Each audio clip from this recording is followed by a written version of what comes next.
The Washington chapter of the American Planning Association has been exploring the challenges facing urban planning in our state. As a result of our efforts, we've produced discussion briefs, resource guides, and other products useful to planners in local communities. Those are now posted on our website. This video is one of a series of videos produced by APA directed toward elected officials and local community citizens. We hope it will provide a basis for action in your community.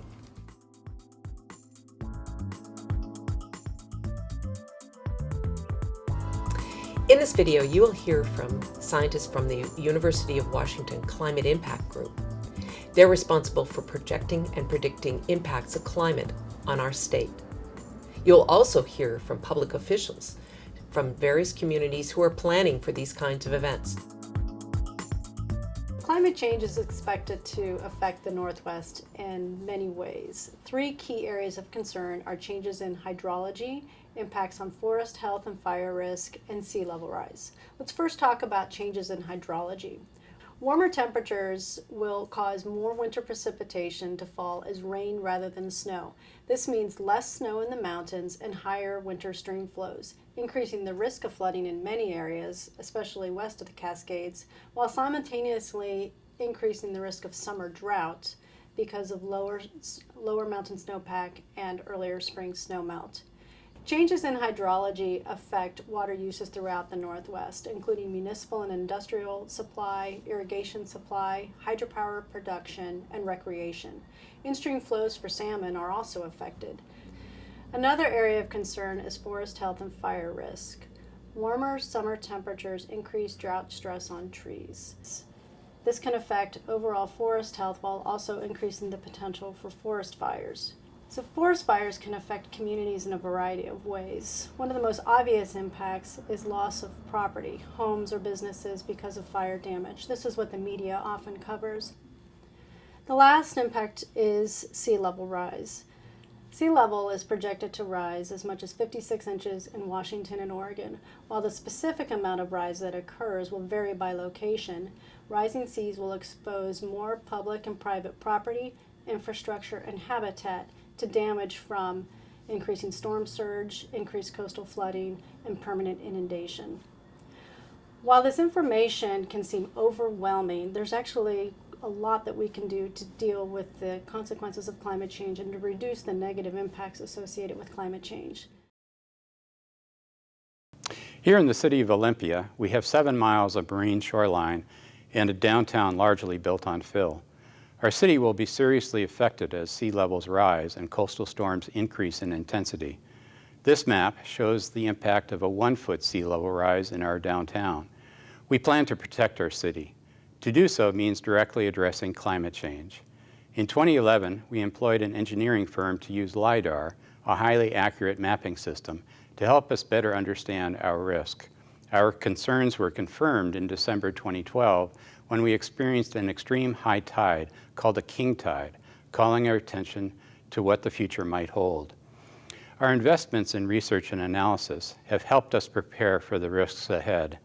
Expert recommendations include installing valves on stormwater outfall pipes to prevent the backflow of marine water into our downtown.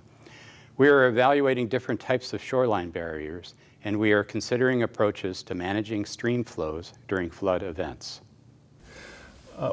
Snoqualmie is threatened by climate change on 3 fronts. One is the projections for more frequent and severe flooding, disruptions to hydropower production, and lastly, impacts on recreational tourism.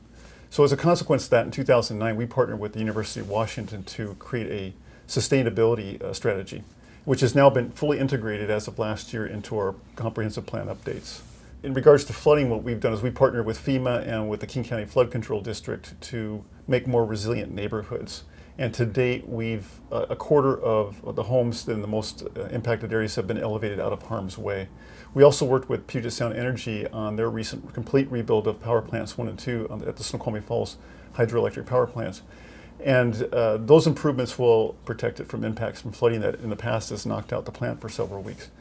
And then lastly, we're looking to diversify our recreational tourist economy. because we've had impacts to things like with lower snowpacks and also lower river levels that's impacted recreational activities. Looking at these issues of sustainability and resiliency has really brought the community together to think about these things in a much more complex way, and gives them more hope. So everybody's not throwing their arms up saying, "Oh, it's what can one little town like Snoqualmie do about it?" In Yakima County, we recognized the need for planning for wildfire events back in 2000 when a wildland fire threatened the Hanford Nuclear Reservation and spread from Benton County to Yakima County.